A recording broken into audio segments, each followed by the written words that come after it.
नमस्कार, मी relative चेत्या. Betting application promotion करणाऱ्यांविरुद्ध video बनवल्यामुळे मला हे बक्षीस मिळाले. मी यापुढे कोणतीच व्हिडिओ बनवणार नव्हतो, पण सध्या काही रील्स मध्ये असं चुकीचं मेसेज दाखवत आहेत. मी त्याला त्याच्या आई बहिणीवरून घाण घाण शिव्या घातल्या म्हणून त्याने माझी ही हालत केली. मी आतापर्यंत फक्त त्या व्यक्तीला रोस्ट केलाय, कोणाच्या आई बहिणीवरून घाण घाण शिव्या घालून रोस्ट नाही केलाय.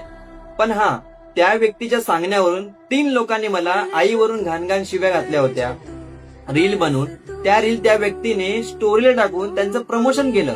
पहिला होता तुझ्या आईचा अशी एकाने रील बनवली, ती त्याने स्टोरीला टाकली. दुसरा होता माझ्यापासून आणि ह्याच्या आईपासून चुकून झालेली पैदाश पोरं आहेत परेश आणि चेतन, अशी एकाने रील बनवली, ती याने स्टोरीला टाकली. अशी एकाने रील बनवलेली, ती याने स्टोरीला टाकली.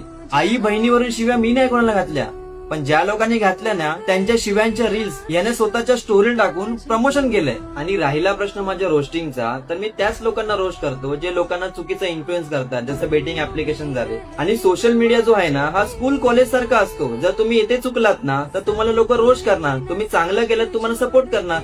तसं स्कूल आणि कॉलेजमध्ये असतं. अभ्यास केलात तर तुम्ही पास होणार, नाही केलात तर नापास होणार. तेव्हा तुम्ही हे नाही सांगू शकत की 1 करोड रुपये ऍडमिशन फी भरलेली, मी नापास कसं आलो, चला मास्तराला मारूया. हे सर्व नसतं यार. म्हणजे सध्या असं झालंय ना, जनजागृती करणं पूर्णपणे चुकीचं आहे. मी पण आजपासून तेच करतो. बेटिंग ऍप्लिकेशन मधून 1 लाख रुपये कमवतो, 30,000 रुपये लोकांना दान धर्म करतो, त्याच्या व्हिडिओ काढतो आणि मस्त मार्केटिंग करतो.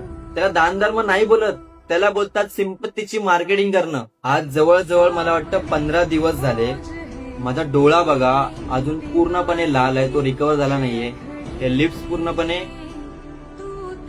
चामडी बाहेर आली आहे. मला जेवता येत नाहीये, फक्त दूध, पाणी आणि ज्यूस यावर आहे.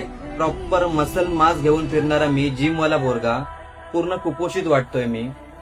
आणि तुम्ही बोलताय